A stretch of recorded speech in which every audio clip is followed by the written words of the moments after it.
ഇന്ന് ഒരു shopping come travelling വ്ളോഗാണ്. ഞാൻ ഹസ്ബൻഡിൻ്റെ അനിയൻ്റെ കല്യാണത്തിൻ്റെ ഷോപ്പിങ്ങിന് പോവാണ്. പാപ്പൻ്റെ മോനാണ് കേട്ടോ. അപ്പോൾ അതിനുള്ള മക്കളൊന്നുമില്ല, ഞാനും അവരുടെ വീട്ടുകാരും എല്ലാവരും കൂടിയിട്ടാണ്, തറവാട്ടിലുള്ള എല്ലാവരും കൂടിയിട്ടാണ് പോകുന്നത്. അപ്പോൾ ഹസ്ബൻഡും മക്കളൊന്നും എഴുന്നേറ്റിട്ടില്ല. ഞാൻ ഒരു 7:45 ആയി ഇറങ്ങാൻ പോവാണ്. അവർക്കുള്ള ബ്രേക്ക്ഫാസ്റ്റും കാര്യങ്ങളൊക്കെ റെഡിയാക്കി വെച്ചിട്ടുണ്ട്. ഇനി ബാക്കി സ്കൂളിൽ വിടുന്ന കാര്യമൊക്കെ ഹസ്ബൻഡാണ് നോക്കുക. ബാക്കി ഉള്ള വിശേഷങ്ങൾ കണ്ടു നോക്കൂ. ഹേ ഗൈസ്, രാവിലെ തന്നെ റെഡി ആയിട്ട് ഒരു ട്രിപ്പ് പോകേണ്ട എക്സൈറ്റ്മെന്റോട് കൂടിയിട്ടാണ് കുത്താമ്പുള്ളിയിലോട്ട് പോകാൻ വേണ്ടിയിട്ട് മമ്മി ഒരുന്ന് കുന്നംകുളത്തോട്ട് പോകുന്നത് കേട്ടോ. അപ്പോൾ കുന്നംകുളത്ത് നിന്ന് എന്നെ പിക്ക് ചെയ്താൽ മതി എന്ന് ഞാൻ ഓൾറെഡി അവരുടെ അടുത്ത് പറഞ്ഞിട്ടുണ്ടായിരുന്നു. കാരണം അവർ ലേറ്റാണ്, 7 മണിക്ക് ഇറങ്ങാമെന്ന് പറഞ്ഞിട്ട് 7:45 ആയി എത്താൻ വേണ്ടിയിട്ട്. അപ്പോൾ ഇനി മമ്മിയൊരു വന്ന് എന്നെ പിക്ക് ചെയ്ത് പോകുമ്പോൾ ഒരുപാട് ലേറ്റ് ആവുമല്ലോ, അത് വേണ്ടാന്ന് വെച്ചിട്ടാണ് ഞാൻ കുന്നംകുളത്ത് ചെന്ന് വെയിറ്റ് ചെയ്ത് നിൽക്കാമെന്ന് വിചാരിച്ചത്. പിന്നെ മക്കളൊന്നും ഇല്ലല്ലോ, അപ്പോൾ ബസ്സിൽ പോയി അവിടെ നിന്നാൽ മതി. അങ്ങനെ ഞങ്ങൾ 2 വണ്ടികളിലായിട്ടാണ് പോകുന്നത്. അതിന് ഒരു വണ്ടി ആദ്യം എത്തി, അപ്പോൾ അതിൽ ഞാൻ കയറി പോവാണ് കേട്ടോ. ഞാൻ പറയില്ല, കുറേ പേര് കൂടിയിട്ടാണ് നമ്മൾ 2 വണ്ടിയിൽ പോകുന്നത് കേട്ടോ. അപ്പോൾ ഇതിൽ പാപ്പനുണ്ട്, പിന്നെ ഒരു ഹസ്ബൻഡിൻ്റെ കസിനാണ് ഡ്രൈവ് ചെയ്യുന്നത്. കല്യാണ ചെറുക്കനും ബാക്കി ഏട്ടന്മാരും അനിയന്മാരും ഒക്കെ കൂടിയിട്ട് ആ വണ്ടിയിൽ, മാമയൊക്കെ കൂടിയിട്ട് ആ വണ്ടിയിലാണ് വരുന്നത്. ഇതിൽ മാമയുടെ നാത്തുമാരുണ്ട്, പിന്നെ ഹസ്ബൻഡിൻ്റെ ഏട്ടൻ്റെ വൈഫുണ്ട്, പിന്നെ ആൻറ്റിയുടെ മോളുണ്ട്, അവരുടെ മോളുണ്ട്. അങ്ങനെയൊക്കെ ആയിട്ട് നമ്മൾ നല്ല രീതിയിൽ എൻജോയ് ചെയ്ത് പോവാണ് കേട്ടോ. അപ്പോൾ പോകുന്ന വഴിത്തെ കാഴ്ചകളാണ് ഈ കാണുന്നത്.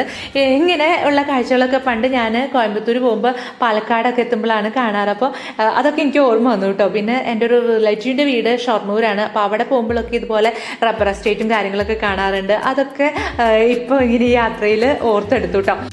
വടക്കാഞ്ചേരി റൂട്ടാണ് കേട്ടോ ഞങ്ങൾ പോയത്. അങ്ങനെ അവിടെ 1-1.5 മണിക്കൂറിന് ശേഷം കുത്താമ്പുള്ളിയിലെത്തി. അവിടെ ശിവറാം ടെക്സ്റ്റൈലാണ് ഞങ്ങൾ ഷോപ്പിങ്ങിനായിട്ട് കയറിയിട്ടുള്ളത്. ആദ്യം തന്നെ വെഡ്ഡിങ് സെഷനിലൊന്ന് ജസ്റ്റ് കയറി നോക്കി. അപ്പോൾ മെയിൻലി ഞങ്ങൾ കല്യാണ സാരി അന്ന് എടുക്കുന്നില്ല. അപ്പോൾ അതുകൊണ്ട് തന്നെ അവിടെ അധികം സ്പെൻഡ് ചെയ്തുമില്ല, വേഗം ഇറങ്ങി പോന്നു. കാരണം കല്യാണ പെണ്ണ് വേണമല്ലോ കല്യാണ സാരി എടുക്കാൻ വേണ്ടിയിട്ട്. അപ്പോൾ അവരെ കൂട്ടിയിട്ട് പോയി എടുക്കാമെന്ന് വിചാരിച്ചിട്ടാണ്. അപ്പോൾ ഞങ്ങൾക്ക് വേണ്ട സാരീസ്, പിന്നെ റിലേറ്റീവ്സിന് വേണ്ട ഗിഫ്റ്റ്സുകളൊക്കെ ഉണ്ടാവുമല്ലോ, കൊടുക്കാനുള്ള ഗിഫ്റ്റ്സുകൾ, അങ്ങനെയുള്ള സാരീസ്, മുണ്ട്, അങ്ങനെയുള്ളതൊക്കെ നോക്കാമെന്ന് വിചാരിച്ചിട്ട് അവർ തന്നെ അടുത്ത ബിൽഡിങ്ങിലേക്ക് അവർ കൂട്ടിക്കൊണ്ട് പോവാണ് കേട്ടോ. അപ്പോൾ അവിടെ പോകുന്ന വഴിയൊക്കെ കാണാൻ നല്ല ഭംഗിയുണ്ട് കേട്ടോ. ഇവിടെ 250 രൂപ മുതലുള്ള സാരീസൊക്കെ ഉണ്ട് കേട്ടോ. പിന്നെ കിഡ്സിൻ്റെ ഡ്രസ്സൊക്കെ ഉണ്ട്. അവിടെ നിന്ന് പപ്പയ്ക്കും ചെടിക്കൊന്നും എടുക്കുന്നില്ല. നമ്മളിപ്പോൾ പറഞ്ഞില്ലേ ഓൾറെഡി സാരീസ്, അതുപോലെ തന്നെ മുണ്ട്, ഷേർട്സ്, അങ്ങനത്തെ കാര്യങ്ങളൊക്കെയാണ് നോക്കുന്നത്. അപ്പോൾ ആദ്യം തന്നെ ഞങ്ങൾക്കുള്ള സാരീസാണ് നമ്മൾ നോക്കുന്നത് കേട്ടോ. അപ്പോൾ ഓരോരുത്തർക്ക് ഇഷ്ടപ്പെട്ടതൊക്കെ എടുത്തുകൊണ്ട് വരുന്നുണ്ട്. അപ്പോൾ നമ്മൾ ഡ്രസ് കോഡ് ഇടാൻ വേണ്ടിയിട്ടാണ്. അപ്പം ഓരോ പാറ്റേണിലുള്ള സാരീസ് എടുക്കാമെന്ന് വെച്ചാൽ ഒരേ കളറിൽ വലിയ താല്പര്യമില്ല. അങ്ങനെ ഓരോ പാറ്റേണിലുള്ള സാരീസ് ഓരോരുത്തർക്ക് ഇഷ്ടപ്പെട്ട മോഡൽസ് എടുത്തുകൊണ്ട് വരാണ്. അങ്ങനെ ഞങ്ങൾ ഷോപ്പിംഗ് എൻജോയ് ചെയ്തുകൊണ്ടിരിക്കുകയാണ് കേട്ടോ. അങ്ങനെ നമ്മൾക്ക് ഇഷ്ടപ്പെട്ടതൊക്കെ ഇങ്ങനെ എടുത്ത് നോക്കാൻ പറ്റും. അതുപോലെ തന്നെ ജസ്റ്റ് ഒന്ന് വെച്ച് നോക്കാനൊക്കെ സമ്മതിക്കും കേട്ടോ. വല്ലാതെ അങ്ങോട്ട് നിവർത്തി വെക്കാൻ സമ്മതിക്കില്ല. ജസ്റ്റ് നമ്മളുടെ മാച്ച് ചെയ്ത് വെച്ച് നോക്കുമല്ലോ, അങ്ങനെയൊക്കെ വെച്ച് നോക്കാൻ പറ്റും. പിന്നെ ഓരോരുത്തരും ഇഷ്ടപ്പെട്ടതൊക്കെ ഇങ്ങനെ എടുത്ത് നോക്കുകയാണ്. അതിനിടയ്ക്ക് ചേച്ചി ഫോൺ ചെയ്തുകൊണ്ടിരിക്കുകയാണ് കേട്ടോ. അപ്പോൾ കണ്ടില്ലേ, ഞാൻ എല്ലാ സാരീസും കൂടി ഒരുമിച്ച് വെച്ച് നോക്കുകയാണ്. അപ്പോൾ ചേച്ചി വന്നിട്ട് പറഞ്ഞത് ഇങ്ങനെയാണോ വെച്ച് നോക്കുക, ഒറ്റയ്ക്ക് വെച്ച് നോക്കുമെന്ന് പറഞ്ഞിട്ട് ഓരോന്നോരോന്ന് വെച്ച് നോക്കുകയാണ്. എന്നാലല്ല അതിൻ്റെ ഭംഗി അറിയുള്ളൂ. അങ്ങനെ നോക്കിക്കൊണ്ടിരിക്കുകയാണ്. അപ്പോൾ കുറേ പേര് തളർന്നു കേട്ടോ നോക്കി. അങ്ങനെ അവരിങ്ങനെ ഇരിക്കുകയാണ്. ഈ ചേച്ചിയായിരുന്നു കേട്ടോ ഞങ്ങളുടെ കാര്യങ്ങളൊക്കെ നോക്കി ത്രൂ ഔട്ട് ഗൈഡ് ചെയ്ത് നിന്നിരുന്നത്. നല്ല കമ്പനി ആയിട്ടുള്ള ചേച്ചിയായിരുന്നു. അങ്ങനെ ഇടയ്ക്ക് പുറത്ത് പോയി നോക്കിയപ്പോഴാണ് നല്ല മഴ. അപ്പോൾ അവിടെ നിന്ന് കുറച്ച് ഫോട്ടോസും റീൽസൊക്കെ എടുത്തു. ആ കാനയുടെ ഇളകണ കമ്പിയുമ്പോൾ ചവിട്ടി നിന്നിട്ടാണ് കേട്ടോ ആരതി ചേച്ചി ഈ വീഡിയോ എടുത്തരുന്നത്. അതുകൊണ്ട് വേഗം എടുത്ത് തീർക്കാണ്. വയനാട് ഉരുൾപൊട്ടലിൻ്റെ തലേന്നാണ് കേട്ടോ ഞങ്ങൾ പോയത്. അപ്പോൾ അറിയാലോ, ഇങ്ങനത്തെ വീഡിയോസ് ഒന്നും അപ്ലോഡ് ചെയ്യാൻ പറ്റുന്ന ഒരു സാഹചര്യം ആയിരുന്നില്ല. അതുകൊണ്ടാണ് ഇത്രയും ലേറ്റ് ആയത് കേട്ടോ. എല്ലാവർക്കും നല്ല വിശപ്പായിട്ടൊരു 12 മണിയാവാനായി. അങ്ങനെ രാവിലെ ഒരു ഇഡ്ഡലി കഷ്ണം കഴിച്ചിട്ടാണ് ഞാൻ പോയിട്ടുണ്ടായിരുന്നത്. അങ്ങനെ അവിടെ എല്ലാവരും ചൂടോടെ ചുട്ട് കിട്ടുന്ന ദോശയും കടലക്കറിയും ചട്നിയൊക്കെ കൂട്ടിയിട്ട് കഴിക്കുകയാണ്. എനിക്ക് നല്ല ഇഷ്ടപ്പെട്ടു, നല്ല ടേസ്റ്റ് ഉണ്ടായിരുന്നു. അവർ ചൂടോടെ ചുട്ട് തരാണ്. കാരണം ബ്രേക്ക്ഫാസ്റ്റിൻ്റെ ടൈം കഴിഞ്ഞല്ലോ. ഒരു ചെറിയ ഹോട്ടലിലാണ്.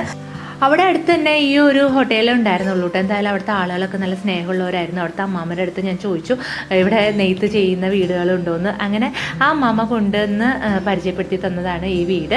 അപ്പോൾ അവിടെ കയറിയിട്ട് അവിടുത്തെ കൈത്തറിയൊക്കെ ചെയ്യുന്ന ഉപകരണങ്ങളൊക്കെ കണ്ടുകൊണ്ടിരിക്കുകയാണ്. അവിടെ ഓരോ വീടുകളിൽ നിന്നാണ് കൈത്തറി ചെയ്ത് സൊസൈറ്റിയിൽ കൊണ്ട് കൊടുക്കുന്നത്. അപ്പോൾ അവരത് കൊടുക്കുമ്പോൾ സൊസൈറ്റി അവർക്കൊരു നിശ്ചിത തുക ശമ്പളം പോലെ കൊടുക്കുകയാണ് ചെയ്യുന്നത് കേട്ടോ. ഇവിടെ ഒരുപാട് വീടുകളിൽ ഇതുപോലെ കൈത്തറി നെയ്ത്ത് നടക്കുന്നുണ്ട്. അവരുടെ പ്രധാന ഉപജീവന മാർഗ്ഗമാണ് ഈ കൈത്തറി.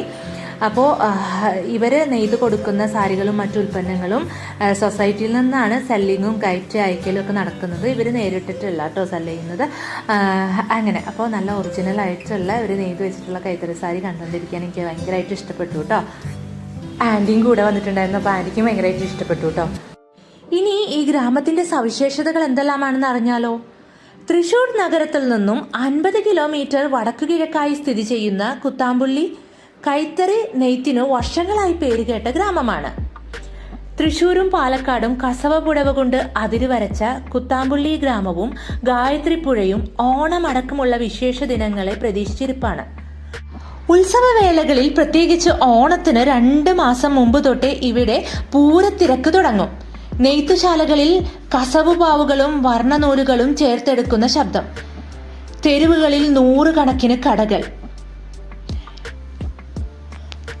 നെയ്ത്തുമായി ബന്ധപ്പെട്ട ഒരു സൊസൈറ്റിയും രൂപീകരിച്ചിട്ടുണ്ട്. 1972 ആദ്യമായി 102 അംഗങ്ങളോട് കൂടിയിട്ടുള്ള Kuthampully handloom industrial cooperative society ആരംഭിച്ചു. പാരമ്പര്യത്തിന്റെ തനതു രീതികൾ കൈവെടിയാതെ കൈത്തറിയിൽ ആധുനിക സങ്കല്പങ്ങളും ഇവർ ഒരുമിച്ചു ചേർത്തു.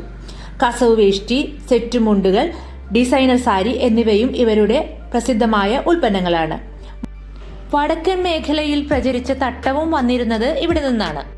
3000-ഓളം പേർ കൈത്തറിയും ഇതുമായി ബന്ധപ്പെട്ട ഇടപാടുകളും കൊണ്ട് ഉപജീവനം നേടുന്നു. ഒരു ഗ്രാമത്തിലെ സമുദായാംഗങ്ങൾ മുഴുവൻ ഒത്തുചേർന്ന് പ്രത്യേക ലക്ഷ്യത്തിനായി പ്രവർത്തിക്കുന്ന ദൃശ്യം മനോഹരമായ അനുഭവം തന്നെയാണല്ലേ. ഇനി അല്പം ചരിത്രം. കർണാടകയിലെ പാരമ്പര്യ നെയ്ത്തുകാരായിരുന്ന ദേവാംക സമുദായക്കാരായ 10 കുടുംബങ്ങളെ കൊച്ചി രാജാവ് 500 വർഷങ്ങൾക്ക് മുമ്പ് ഭാരതപ്പുഴയും ഗായത്രിപ്പുഴയും സംഗമിക്കുന്ന ഇവിടെ എത്തിച്ചതോടെയാണ് കുത്താമ്പുള്ളി എന്ന ഗ്രാമത്തിന്റെ സമൃദ്ധകാലം തുടങ്ങുന്നത്.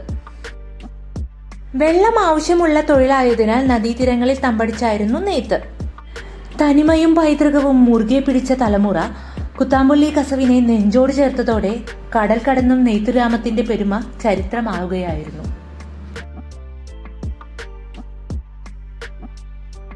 ഞങ്ങൾ വേറെയും കുറേ ഷോപ്സിലൊക്കെ കയറി നോക്കി. ധാവണി സെറ്റ്സും സാരീസൊക്കെ ഓണമല്ല വരുന്നത്, അപ്പോൾ ഒന്ന് ജസ്റ്റ് ട്രൈ ചെയ്ത് നോക്കാൻ കേട്ടോ. അപ്പോൾ അൺസ്റ്റിച്ച്ഡ് ആയിട്ടുള്ള ബ്ലൗസും സ്റ്റിച്ച്ഡ് ആയിട്ടുള്ള സ്കേർട്ടൊക്കെയാണ് കേട്ടോ. 1500, 1300 അങ്ങനെയുള്ള റേഞ്ചിലൊക്കെയാണ് കേട്ടോ കണ്ടത്. പിന്നെ സാരീസും കണ്ടു. പിന്നെ നമ്മൾ വിചാരിച്ചു എല്ലാം കൂടി ഒരു ഷോപ്പിൽ നിന്ന് തന്നെ എടുക്കാമെന്ന്. സമയവും ലാഭിക്കാം, പിന്നെ ബൾക്ക് പർച്ചേസ് ആകുമ്പോൾ നമുക്ക് ഒരു ഡിസ്കൗണ്ടും കാര്യങ്ങളൊക്കെ ഉണ്ടാവുമല്ലോ എന്ന് വിചാരിച്ചു. അങ്ങനെ അവർ സെറ്റ് മുണ്ടുകൾ നോക്കിക്കൊണ്ടിരിക്കുകയാണ് കേട്ടോ. കണ്ടില്ലേ, ഈ ഒരു ആനയുടെ പ്രിൻറ്റഡ് ഡിസൈനായിട്ടുള്ള സെറ്റ് മുണ്ട് എനിക്ക് ഭയങ്കരമായിട്ട് ഇഷ്ടപ്പെട്ടു കേട്ടോ. അപ്പോൾ മാമയുടെ നാത്തൂന് അതെടുക്കുകയാണ്. അവർക്ക് സെപ്പറേറ്റ് ആയിട്ട് ഓണത്തിന് പർച്ചേസ് ചെയ്തുകൊണ്ടിരിക്കുകയാണ് കേട്ടോ. അവർ കുറേയൊക്കെ സെറ്റ് മുണ്ടും സെറ്റ് സാരിയും ഒക്കെ എടുത്തിട്ടുണ്ട്. അങ്ങനെ ഞാനും നോക്കിക്കൊണ്ടിരിക്കുകയാണ് കേട്ടോ. നല്ല വെറൈറ്റീസ് അവിടെ കാണാൻ സാധിച്ചിട്ട്. അത് ശിവറാമിലാണ്. അങ്ങനെ നമ്മൾ ഫൈനലൈസ് ചെയ്തു ഞങ്ങൾക്ക് വേണ്ട സാരീസും ഒക്കെ. അത് കഴിഞ്ഞിട്ട് നമ്മൾ ഫുഡ് കഴിക്കാൻ പോവാണ്. നല്ല മഴയാണ് കേട്ടോ. അപ്പോൾ ഈ മഴയത്ത് നമ്മൾ വീട്ടിൽ നിന്ന് കൊണ്ടുവന്ന ചോറും സാമ്പാറും ഒക്കെ കൂട്ടി കഴിക്കാൻ ഒരു സ്പെഷ്യൽ ഫീലിംഗ് ആണ്. അപ്പോൾ അതിന് വേണ്ടിയിട്ട് നമ്മളെല്ലാവരും കൂടിയിട്ട് അവിടെ അവരുടെ അപ്പുറത്തെ ബിൽഡിങ്, അവർ സ്റ്റോറേജ് റൂമാണെന്ന് തോന്നുന്നു, അവിടെ ഇരുന്ന് കഴിച്ചോളാൻ പറഞ്ഞു. അവിടെ പോയിരിക്കുക കേട്ടോ. അവിടെ സൈഡിലൊക്കെ സാരീസും കാര്യങ്ങളൊക്കെ ഇരിക്കുന്നുണ്ട്. അപ്പോൾ നമ്മൾ അവിടുത്തെ ഇരുന്നിട്ട് കഴിക്കുകയാണ് കേട്ടോ. അപ്പോൾ സാമ്പാറുണ്ട്, പപ്പടമുണ്ട്, ചമ്മന്തി ഉണ്ട്, മുളക്, മാങ്ങുപ്പിലിട്ടത്, പിന്നെ മുതിര ഉപ്പേരി ഒക്കെ ഉണ്ട് കേട്ടോ. അപ്പോൾ മേമ ചോറും കറിയൊക്കെ വെച്ച്, പിന്നെ മേമൻ്റെ നാത്തുമാർ കറികൾ കൊണ്ടുവന്നിട്ടുണ്ടായിരുന്നു. അങ്ങനെയൊക്കെ എല്ലാവരും കൂടി കൊണ്ടുവന്ന്. ഞാൻ പ്രത്യേകിച്ചൊന്നും കൊണ്ടുപോയിട്ടുണ്ടായിരുന്നില്ല, എനിക്ക് മക്കളെ ഇട്ടിട്ടൊന്നും പ്രിപ്പയർ ചെയ്യാനൊന്നും പറ്റില്ലല്ലോ. മഴയും നാടൻ ഭക്ഷണമൊക്കെ അടിപൊളിയല്ലേ, ഒരു സ്പെഷ്യൽ എക്സ്പീരിയൻസ് ആണ് കേട്ടോ. ഞാൻ ഫസ്റ്റ് ടൈമാണ് ഇങ്ങനെ വീട്ടിൽ നിന്ന് പ്രിപ്പയർ ചെയ്ത ഭക്ഷണമൊക്കെ കൊണ്ടുപോയി ഇരുന്ന് കഴിക്കുന്നത് കേട്ടോ. അപ്പോൾ അവർ പറയുന്നത് വേഗം കഴിച്ചോ, മഴയൊക്കെ പെയ്യുന്നുണ്ട്, പഴയ ബിൽഡിങ്ങാണ്, തലയൊക്കെ ഇഴിഞ്ഞു പൊഴിഞ്ഞ് വീഴുന്നു, അങ്ങനെ പേടിച്ചിരിക്കുകയാണ് കേട്ടോ. അപ്പോൾ ദാ ഈ നിൽക്കുന്ന ബ്രൗൺ ടീഷർട്ട് ഇട്ടിട്ടുള്ളതാണ് കല്യാണ ചെറുക്കൻ കേട്ടോ. അപ്പോൾ ആളധികം വീഡിയോയിലൊന്നും പെട്ടിട്ടില്ല, നമ്മുടെ കൂടെ അധികം ഉണ്ടായിരുന്നില്ല. പിന്നെ അവർ വരാനും ലേറ്റ് ആയല്ലോ.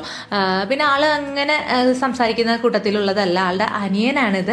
അവനാണ് നമ്മളുടെ അടുത്തൊക്കെ നല്ല കമ്പനി ആയിട്ടൊക്കെ നടക്കുക. അപ്പോൾ കുറേ വീഡിയോസൊക്കെ എടുക്കാനൊക്കെ ഹെൽപ്പ് ചെയ്തിട്ടുണ്ട്.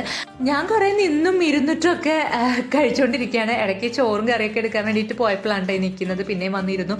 അങ്ങനെയൊക്കെ ആയിട്ട് നല്ല രീതിയിൽ എൻജോയ് ചെയ്തിട്ടാണ് കേട്ടോ ഭക്ഷണമൊക്കെ കഴിക്കുന്നത്.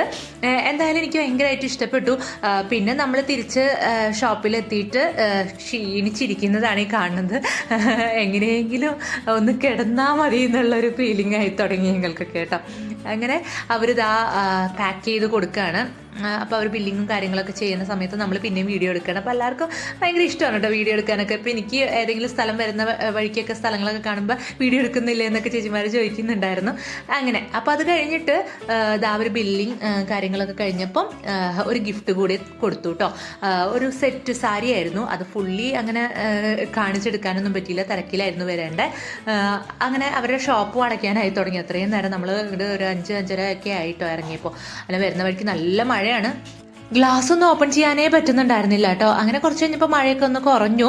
പിന്നെ ഉത്രാളിക്കാവ് ക്ഷേത്രത്തിൻ്റെ പരിസരത്ത് എത്തിയപ്പോൾ അവിടെ ഒന്ന് നിർത്താൻ പറഞ്ഞു കേട്ടോ. അങ്ങനെ ഞാൻ ഇറങ്ങിയില്ല, പാറുക്കുട്ടിയാണ് ഇറങ്ങിയിട്ട് വീഡിയോസൊക്കെ എടുത്ത് തരുന്നത് കേട്ടോ. പാറു എന്നെ കുറേ ഹെൽപ്പ് ചെയ്തു കേട്ടോ വീഡിയോ എടുക്കാനൊക്കെ ആയിട്ട്.